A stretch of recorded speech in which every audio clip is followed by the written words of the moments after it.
l'activité qui nous réunit aujourd'hui, ce matin, rentre dans le cadre des programmes du ministère de l'Environnement et de la Transition écologique pour lutter contre les facteurs de dégradation de nos ressources forestières.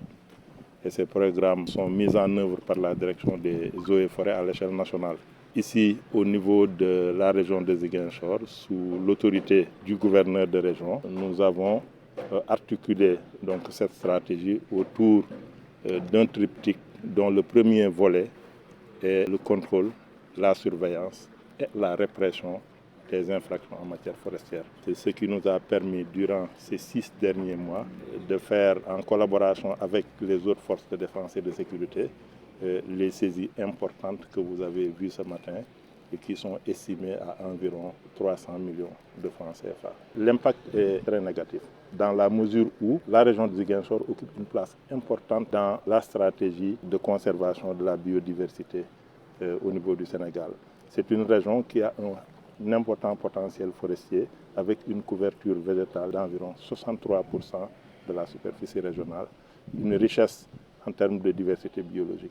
Les acteurs qui sont arrêtés dans le cadre de la recherche et la constatation des infractions sous la conduite de l'autorité judiciaire sont déférés devant le parquet qui est le maître de l'opportunité des poursuites qui après fait ce qu'il faut, les traduit devant les tribunaux compétents pour qu'ils soient jugés et sanctionnés à la hauteur des fautes qu'ils commettent. Le trafic de bois au niveau de la région de Ziguinchor est caractérisé par 2 aspects.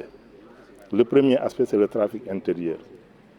L'autre aspect est le trafic international qui est beaucoup plus difficile à endiguer par le service des eaux et forêts compte tenu donc de la modicité des moyens qui sont à notre disposition, mais également compte tenu du contexte sécuritaire zone de la partie nord du département de Bignona, donc la partie frontalière avec la Gambie, est une zone qui aujourd'hui est difficile d'accès compte tenu du risque que cela représente pour nos agents.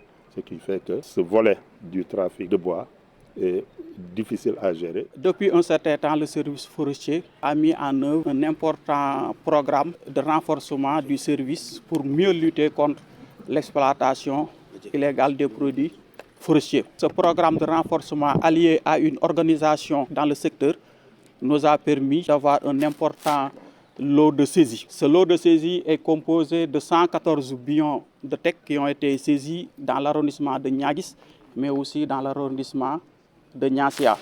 Mais aussi, il y a des planches et des teck chiffrés à un nombre de 314 planches et plateaux. Mais aussi, des lattes de rogniers ont été saisis au nombre de 214, sans oublier aussi le matériel qui servait aux délinquants de faire ce forfaiture. Un nombre de 15 tricycles ont été saisis, mais aussi des vélos, des motos Jakarta qui servaient de transport au personnel au niveau des points de coupe. Mais aussi un nombre important de tronçonneuses ont été saisies, des coupes-coupes, des haches aussi. Mais aussi dans le transport de ces produits forestiers aussi, illégaux, 2 véhicules ont été aussi saisis. Et les procès-verbaux ont été établis et transférés au tribunal pour une prononciation de la justice.